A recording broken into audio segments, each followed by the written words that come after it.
Good morning, class. Lesson 14 we have completed. Now today I am going to start.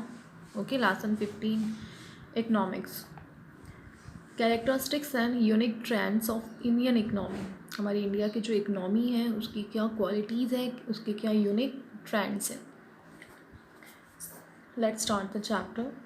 At the time of independence, Indian economy was in an extremely miserable condition. आपको पता है कि जब हमारी country free हुई थी तो हमारी कंट्री की जो इकनॉमी थी वो बहुत ही बुरी कंडीशन में थी. In colonial period, the Britishers caused significant damage to Indian agricultural industry, trade, etc. Colonial period था मतलब जब हमारा जो कंट्री थी इंडिया वो ब्रिटिशर्स की कॉलोनी बनी हुई थी. उस वक्त ब्रिटिशर्स ने हमारी एग्रीकल्चर को, इंडस्ट्री को, ट्रेड को काफ़ी डैमेज किया. When India became independent, the most important challenge in front of Indian economy was to proceed on the path of development at a rapid pace. अब क्या कह रहा है कि जब इंडिया इंडिपेंडेंट हुआ तो जो सबसे बड़ा इम्पॉर्टेंट चैलेंज था हमारी इकनॉमी के सामने वो ये था कि अब कैसे रैपिड पेस का मतलब रैपिड स्पीड से, फास्ट स्पीड से डेवलपमेंट के रास्ते पे आगे बढ़ा जाए. Its nature has broadly changed due to the efforts made for development of Indian economy during the past few decades. कि हमारी इंडियन इकनॉमी का जो नेचर चेंज हुआ है, इतना सब कुछ वो इसीलिए है क्योंकि पिछले कुछ सालों में इसकी इकनॉमी के डेवलपमेंट के लिए जो एफर्ट्स डाले गए हैं, जो कोशिशें की गई हैं, इसकी वजह से आज हमारी इकनॉमी काफ़ी चेंज हो चुकी है. During the decade of 1950, various significant decisions were taken which shaped the path of development for Indian economy.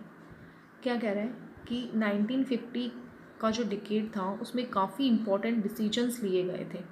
Okay, जिससे हमारी इंडियन जो इकनॉमी है उसके डेवलपमेंट के रास्ते खुल गए. Economic reforms of the decade of 1990. 1990 में जो इकोनॉमिक रिफॉर्म्स किए गए, मतलब कुछ सुधार किए गए हमारी इकनॉमी में, जैसे कि लिबरलाइजेशन, प्राइवेटाइजेशन, ग्लोबलाइजेशन. अब ये तीनों टर्म्स क्या हैं ये हम डिटेल में पीछे पढ़ेंगे कि लिबरलाइजेशन किसे कहते हैं, प्राइवेटाइजेशन किसे कहते हैं, ग्लोबलाइजेशन किसे कहते हैं. And they have played an important role in determining the future of Indian economy. और इन तीनों ने हमारी कंट्री की इकनॉमी को शेप देने में काफ़ी इम्पॉर्टेंट रोल प्ले किया. At present time, Indian economy shows mixed indications of underdeveloped और backward economy as well as developed economy. अब भी हमारी जो इंडिया की इकनॉमी है उसको आप अंडर डेवलप और बैकवर्ड भी कह सकते हो, बिल्कुल पिछड़ी हुई, और इसको डेवलपिंग भी कह सकते हैं कि जो डेवलपमेंट के रास्ते पर है बट डेवलप्ड अभी तक नहीं हुई है. ओवरऑल आप यही कह सकते हो कि अभी डेवलप होने में बहुत कुछ बाकी है. इकनॉमी हम पीछे पढ़ चुके हैं. इकनॉमी क्या होती है? A system which is associated with production, trade, consumption etcetera of products in service of a country. एक ऐसा सिस्टम जो किसी भी चीज़ के प्रोडक्शन से, ट्रेड मतलब बिजनेस से, कंजप्शन मतलब यूज़ से रिलेटेड हो. किस चीज़ के? प्रोडक्ट्स के या फिर सर्विसेज के प्रोडक्शन, ट्रेड और यूज़ से रिलेटेड हो. Which is known as economy. जैसे कि हमारी इंडियन इकनॉमी है. यहाँ पे किसी भी चीज़ को हम प्रोड्यूस करते हैं, फिर उसका बिजनेस करते हैं, फिर उसको यूज़ में लेते हैं, चाहे वो कोई चीज़ हो, चाहे वो कोई सर्विस हो, तो हमारी इकनॉमी कहलाती है. Indian economy in an under developed form. Under developed, still in the process of development. अभी भी डेवलपमेंट के प्रोसेस में है, डेवलप नहीं हुई है. Low level of per capita income or lifestyle which can be determined with the viewpoint of education and healthcare. क्या कह रहा है कि हमारे यहाँ इंडिया में लो पर कैपिटा इनकम काफ़ी लो है. पर कैपिटा इनकम मैं आपको पीछे बता चुकी हूँ कि कंट्री की जितनी भी इनकम होती है उसमें कंट्री की पॉपुलेशन को डिवाइड किया जाता है, फिर एवरेज इनकम निकाली जाती है कि पर पर्सन एवरेज इनकम कितनी हो सकती है, उसे हम पर कैपिटा इनकम कह सकते हैं. और लाइफ स्टाइल क्या है? जो लोगों की एजुकेशन और हेल्थ को देख के पता लगाया जाता है. तो ये हमारी इकनॉमी की बैकवर्डनेस बता रहा है कि हमारी कंट्री की इकनॉमी अभी भी कितनी पिछड़ी हुई है. Aggressive dependent on agriculture. खेती के ऊपर डिपेंडेंस बहुत ज़्यादा है. कंट्री की 50% पॉपुलेशन खेती में लगी हुई है. ऑब्सोलेट टेक्निक्स ऑफ प्रोडक्शन के लिए जो टेक्निक्स यूज़ में ले रहे हैं वो अभी तक पुरानी ही हैं. हिडन और स्ट्रक्चर अनएम्प्लॉयमेंट, छुपी हुई बेरोजगारी. लगता है कि लोग काम कर रहे हैं बट एक्चुअली इनकी इनकम कुछ नहीं है. High population increase rate, population okay बहुत तेज़ी से बढ़ती जा रही है. So these are the characteristics of backwardness of economy. और यही कारण है हमारी कंट्री की इकनॉमी आज भी इतनी पिछड़ी हुई है. The characteristics of a backward economy are present in our economy. क्या कह रहे हैं कि बैकवर्ड इकनॉमी की जो भी क्वालिटी है वो सारी हमारी इकनॉमी में है. पिछड़ी हुई ओके इकनॉमी जो होती है उसमें जो जो चीज़ें होती हैं वो सारी हमारी इकनॉमी के अंदर अनफॉर्चुनेटली प्रेजेंट है. नेक्स्ट हम देखेंगे लो पर कैपिटा इनकम. क्या कह रहा है कि per capita income is very low in India. Okay India की पर कैपिटा इनकम बहुत कम है which indicates the backwardness of our economy. जो सबसे बड़ा रीज़न है कि हमारी कंट्री की इकनॉमी बैकवर्ड है, पिछड़ी हुई है. According to World Bank in 2050 CE per capita gross national income of India was 1500 American dollars. क्या कह रहा है 2015 में वर्ल्ड बैंक के अनुसार इंडिया की जो ग्रॉस नेशनल इनकम थी वो सिर्फ 1500 अमेरिकन डॉलर्स थी. इंडिया पूरी दुनिया में 170 नंबर पे है. 170 नंबर हमसे आगे 169 कंट्रीज़ हैं जिनकी पर कैपिटा इनकम काफ़ी अच्छी है. तो आप इसी बात से पता लगा सकते हो कि इंडिया कितना पिछड़ा हुआ है.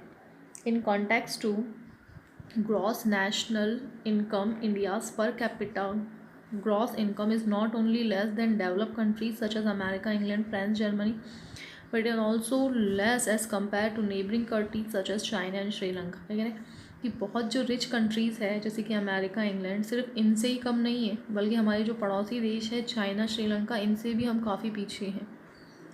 As a result of low level of per capita income, the standard of living of the citizens also remain low. तो इसी वजह से पर कैपिटा इनकम इतना लो होने की वजह से हमारा जो लिविंग स्टैंडर्ड है वो भी काफ़ी लो है. ऑब्वियस सी बात है कि इनकम नहीं होगी तो लोगों का लिविंग स्टैंडर्ड, उनका लाइफ स्टाइल भी काफ़ी लो होगा. अब हम देखेंगे लो स्टैंडर्ड ऑफ लिविंग.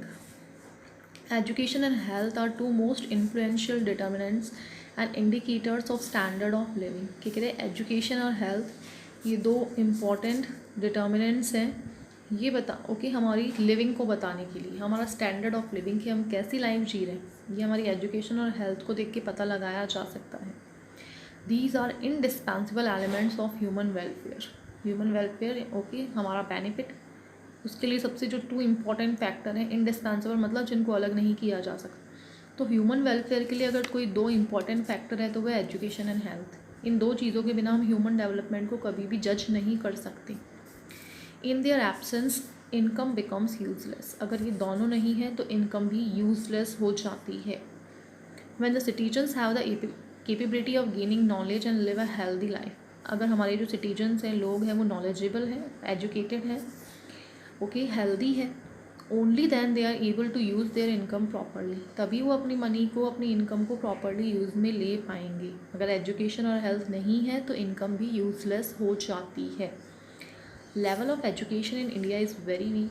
आपको पता है हमारी लिटरेसी रेट अभी भी बहुत कम है, एजुकेशन का लेवल कम है, which is reflected by low literacy rate in country.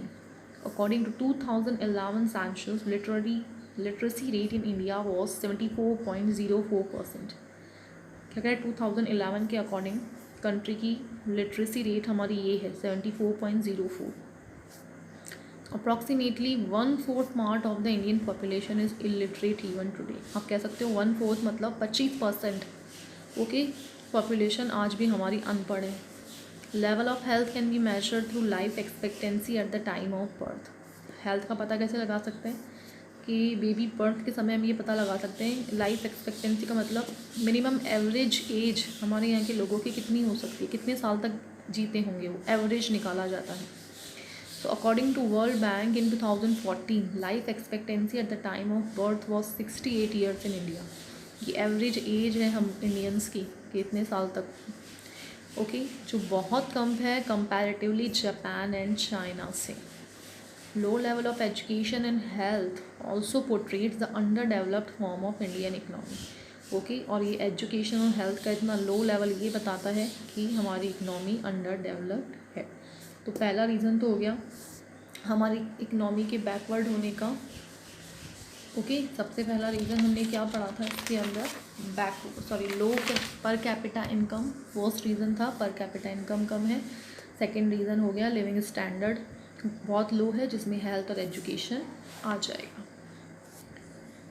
Okay, third हम पढ़ेंगे प्रॉब्लम ऑफ पॉवर्टी। गरीबी सबसे बड़ी समस्या है हमारे यहाँ पे। Just like all under developed Nations, India is also facing the problem of poverty. जितनी भी अंडर डेवलप्ड कंट्री है दुनिया में, उसकी तरह हमारा इंडिया भी पॉवर्टी की, गरीबी की प्रॉब्लम को फेस कर रहा है।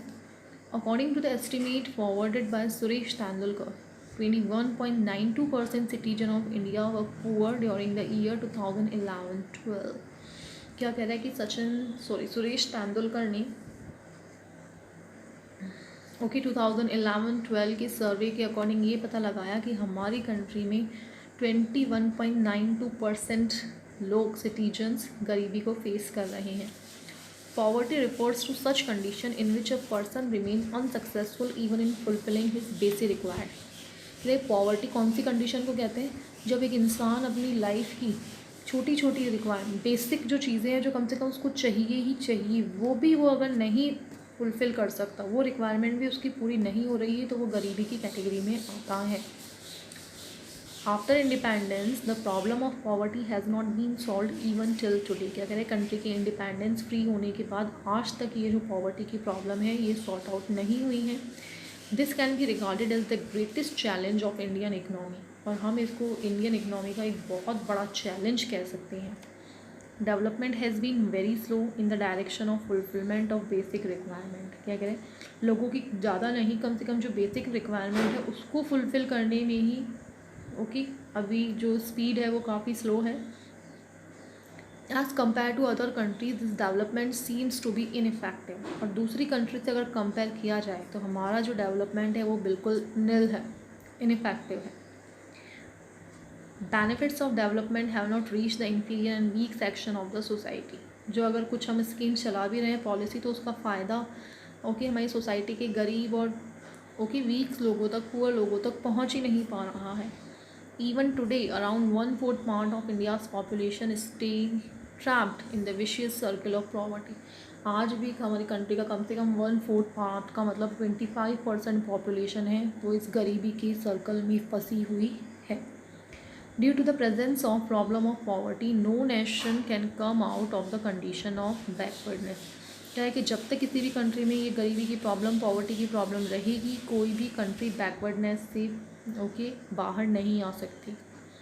सो our economy surely an under developed economy. हम कह सकते हैं हमारी इकनॉमी अंडर डेवलप्ड है, अभी भी डेवलपमेंट के प्रोसेस में ही है।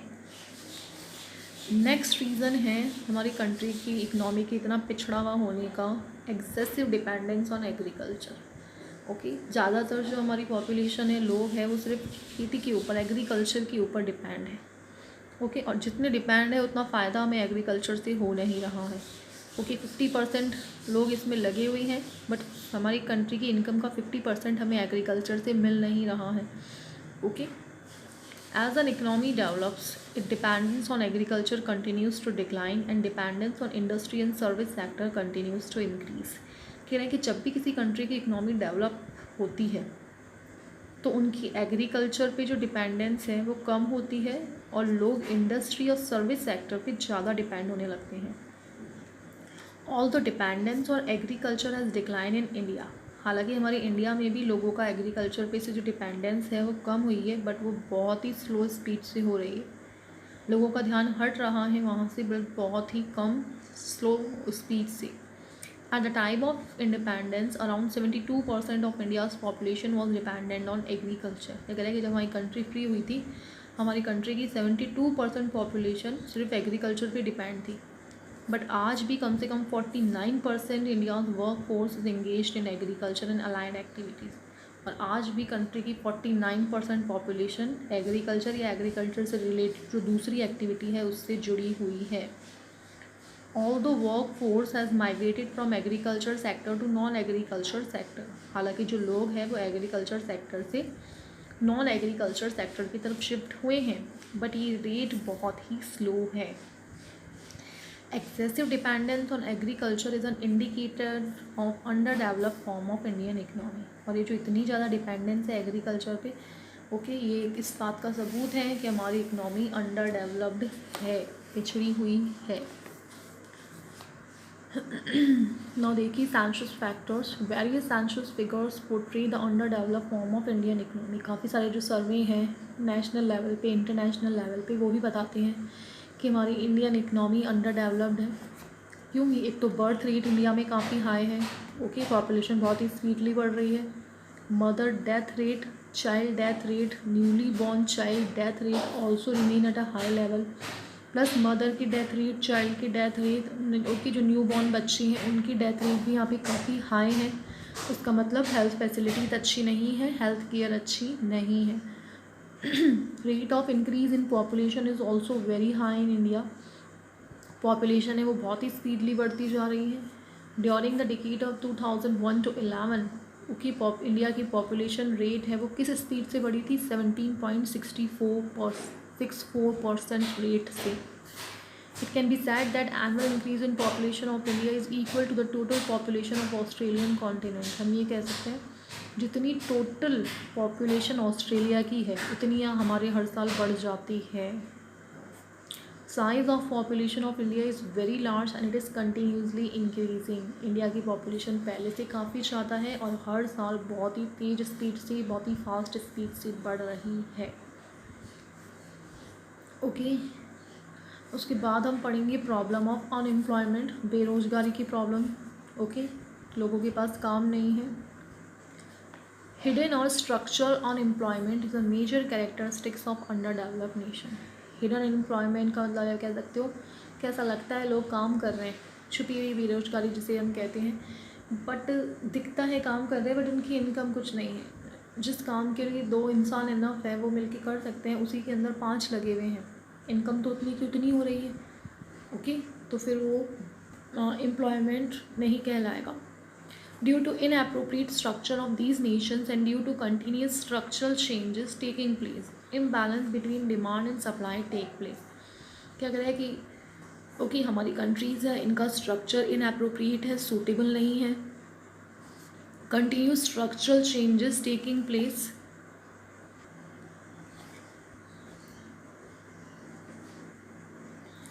and continuous structural changes taking place, imbalance between demand and supply take place. कह रहा है कि कंटिन्यूस हमारे स्ट्रक्चर में चेंजेस आते जा रहे हैं, डिमांड और सप्लाई के अंदर बैलेंस नहीं है, लोगों की जितनी डिमांड है उस अकॉर्डिंग सप्लाई नहीं है. Due to excessive dependence on agriculture and slow development of industrial and service sector. कह रहे हैं एग्रीकल्चर के ऊपर डिपेंडेंस अभी भी है, अभी भी लोग सिर्फ खेती बाड़ी के ऊपर ही डिपेंड करते हैं. इंडस्ट्रियल और सर्विस सेक्टर में डेवलपमेंट बहुत कम स्पीड से हो रहा है. That is why India has to face the problem of hidden unemployment. इसलिए इंडिया को ये हिडन अनएम्प्लॉयमेंट की प्रॉब्लम को फेस करना पड़ रहा है. हिडन अनएम्प्लॉयमेंट में बता चुकी हूँ, छिपी हुई बेरोजगारी. All types of unemployment are present in India. क्या कह रहे हैं कि हालांकि जितने भी अनएम्प्लॉयमेंट के टाइप हैं, बेरोजगारी की जितनी भी तरीके की, वो सारी इंडिया में प्रेजेंट है. But the problem of hidden and structural unemployment is the most severe in our country. But okay, hidden unemployment सबसे ज़्यादा serious condition में है. Hidden unemployment refers to such condition when a person seems to be engaged in some work. अभी देखिए इसकी definition बता रहा है कि hidden employment कौन सी condition होती है जब person ऐसा लगता है कि वो किसी काम में engaged है, busy है, but उसका जो contribution है किसी काम में, ओके, जिस उसका जो योगदान है किसी भी चीज़ को प्रोड्यूस करने में वो बिल्कुल ज़ीरो के बराबर है. Although all the members of a farmer family in India remain engaged in agricultural work. क्या कह रहे हैं कि हमारे यहाँ फार्मर्स की जो फैमिली है, ओके, वहाँ पे फैमिली के सारे मेंबर एग्रीकल्चर में लगे रहते हैं, बट जो कंट्रीब्यूशन है फैमिली मेम्बर्स का वो ज़ीरो है. ओके, तो ये पता लगाना करेक्ट एस्टिमेशन में कि कितना % है हमारे यहाँ हिडन अनएम्प्लॉयमेंट, ये बहुत टफ है. ओके, कहने का मतलब है कि जिस काम को 2 जने मिलके भी कर सकते हैं, अगर उसमें फैमिली के सारे मेंबर्स लगे हुए हैं, ठीक है, बट प्रोडक्शन तो उतना ही हो रहा है, इनकम उतनी ही हो रही है, तो फिर हम उसे एम्प्लॉयमेंट नहीं कहेंगे. ओके। अगर 2 की जगह 5 जने काम करें और उस अकॉर्डिंग प्रोडक्शन भी बढ़ जाए, मुनाफा भी उतना ही ज़्यादा होने लगे, तब वो चीज़ एम्प्लॉयमेंट में काउंट की जाएगी। नेक्स्ट देखिए एब्सोल्यूट टेक्नोलॉजी। हमारी टेक्नोलॉजी थोड़ी सी बैकवर्ड है, पिछड़ी हुई टेक्नोलॉजी हम यूज़ में ले रहे हैं अभी भी। Use of absolute techniques of production is one major reason for backwardness. Okay, हमारी कंट्री की बैकवर्डनेस का, पिछड़े होने का एक और रीज़न ये भी है absolute technology. In absence of modern technology the level of productivity remains low. क्या कह रहे हैं कि मॉडर्न टेक्नोलॉजी नहीं होगी तो प्रोडक्टिविटी बहुत ही कम स्पीड से होगी, चीज़ों का जो प्रोडक्शन है वो बहुत ही स्लो स्पीड से हो रहा है। From long period of time it has been believe that availability of natural resources is the most influential factor of development, but the rapid growth of Japan had proved that contribution of technology in development। ठीक है, पिछले कुछ सालों से यही believe किया जाता रहा है कि जिस कंट्री में जितनी ज़्यादा नेचुरल रिसोर्सेज हैं वो कंट्री उतनी ज़्यादा डेवलप होगी, उसका उतना ज़्यादा डेवलपमेंट होगा। बट जिस स्पीड से जापान ने ग्रोथ की है उसका डेवलपमेंट हुआ है, हम ये कह सकते हैं कि टेक्नोलॉजी का भी बहुत ज़्यादा कंट्रीब्यूशन किसी भी कंट्री की इकनॉमी को डेवलप करने में रहता है। Lack of modern technology is a major reason of slow economic development in India. और हमारे यहाँ पे मॉडर्न टेक्नोलॉजी नहीं है, ये भी एक बहुत बड़ा कारण है कि हमारी यहाँ की हमारी कंट्री की जो इकनॉमी है बहुत ही स्लो स्पीड से डेवलप हो रही है। Investment in technical development is very less. Okay, technical development में जो इन्वेस्टमेंट है, पैसा लगाना, ओके, वो बहुत ही कम स्पीड से हो रहा है। As research and development hasn't been given due importance in India. आज भी इंडिया में रिसर्च और डेवलपमेंट को इतनी इम्पोर्टेंस नहीं दी जाती है, तो हमारी कंट्री टेक्निकली अंडर डेवलप्ड ही है। ये सारे रीज़न हमने अब तक जो पढ़े हैं वो सारे ये पढ़ रहे हैं कि हमारी कंट्री की इकनॉमी आज तक इतना ग्रोथ क्यों नहीं कर पाई है, डेवलपमेंट क्यों नहीं हो पा रहा है। इकनॉमी आप पिछले वाले चैप्टर में पढ़ चुके हो क्या है हमारी कंट्री की इकनॉमी, मतलब जिससे हमें इनकम हो रही है कंट्री को, वो काम। ओके, क्यों हमारी कंट्री रिच कंट्रीज़ की कैटेगरी में अभी तक नहीं आ पा रही है, ये सारे उसके रीज़न पढ़े हैं। अब कुछ अदर रीज़न भी है उसके पीछे, देखिए क्या क्या है। Apart from the above mention characteristics, ऊपर जो क्वालिटी मैंशन की गई है उसके अलावा और कौन कौन से रीज़न हैं। Low level of human development, human development का लेवल काफ़ी लो है। ब्रॉड इनइक्वलिटीज़, ओके, काफ़ी सारी इनइक्वलिटी है लोगों में, काफ़ी बेसिस के ऊपर, भले वो इनकम बेस पे देख लो चाहे, इक्वलिटी बिल्कुल नहीं है। वीक बेसिक इंफ्रास्ट्रक्चर, हमारे यहाँ का इंफ्रास्ट्रक्चर काफ़ी वीक है। Okay, portrait the under developed form of Indian economy. In 2015 report of Human Development Index prepared by United Nations Development Program, India stood at 130th place। क्या करें, human development की बात करें तो हमारी कंट्री पूरे वर्ल्ड में 130th प्लेस पे आती है, हमसे आगे 129 कंट्री है ह्यूमन डेवलपमेंट के मामले में। In this context, we are included in the countries having medium human development index। Okay, तो हम ये कह सकते हैं कि हमारे यहाँ का ह्यूमन डेवलपमेंट मीडियम है। We are far behind our neighbouring countries such as China and Sri. हम हमारी नेबरिंग कंट्री चाइना और श्रीलंका से बहुत दूर है। चाइना 90th प्लेस पे है, श्रीलंका 73rd प्लेस पे है। Economic and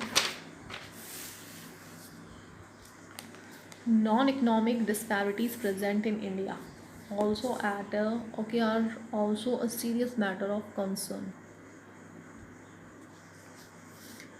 Economic and non-economic disparities present in India are also a serious matter of concern। okay, economic और नॉन इकोनॉमिक एक्टिविटीज़ में इतना जो डिफरेंसेस हैं वो भी एक बहुत ही सीरियस मैटर है। In India distribution of income and wealth is significantly unequal. क्या कह रहे हैं, distribution of income and wealth, जो भी कंट्री की इनकम है, वेल्थ है, उसका डिस्ट्रीब्यूशन बहुत ही अनइक्वल है। मतलब रिच बहुत ज़्यादा रिच है, पुअर बहुत ज़्यादा पुअर है। And many other disparities exist in social structure also. बाकी भी काफ़ी सारी इनइक्वलिटीज़ हैं। ओके, बहुत एक ब्रॉड गैप है, एक लंबी खाई है ओके लोगों के बीच में। अब चाहे वो मनी के रिगार्डिंग करें, चाहे हम एजुकेशन के मामले में करें, तो काफ़ी सारे डिफरेंसेस हैं यहाँ पे लोगों में।